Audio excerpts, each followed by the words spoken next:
Congresswoman Jasmine Crockett, Democrat from Texas, is one of those individuals whose district would definitely be up for grabs. She would either have to run against another Democrat and a Republican. She'd have to have a primary and then a run against a Republican for that district because it would be absorbed. Part of it, her district would be absorbed into other districts because the redrawing of the maps means they'll avoid the kind of, crick and crack where they're going behind this house and in front of that house and the map ends up looking like some kind of weird new virus.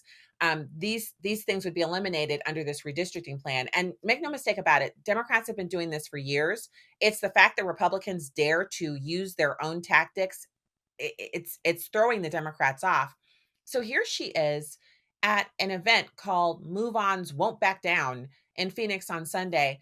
And she's actually talking about the president of the United States. Now, I don't think anybody is above the ability to be criticized. You can criticize anyone. But what about decorum? What about her amazing private school education, her undergraduate education, her legal education? She's a lawyer. Did none of those activities, did none of those efforts and achievements kind of temper her so that she could be a critic without kind of going off into left field? But what are we going to need to do then? For me, it's getting aggressive. Now listen, I'm not going to say this is what we going to do, but I'm telling y'all what my vision would be. Number one, this Supreme Court is corrupt. So again, serving on the Judiciary Committee, there are bills that we have put into place. We need to have some real guardrails around this Supreme Court because the Supreme Court has paved the way for half the stuff that we see that's going on. Listen, Donald Trump is a piece of shit. Okay, we know that. Yes, he is. But in a functioning democracy, he still would not be able to get away with this. But he's been able to get away with this because the House Republicans are complicit. He's been able to get away with this because Senate Republicans are complicit.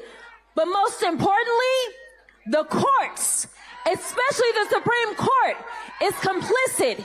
So unlike her, I can give a critique without using profanity and actually think that the widespread use of profanity where every sentence has to have a curse word in it is not just the sign of a depraved and indifferent mind, but it's also a sign that intelligence is lacking because you can't express yourself without profanity.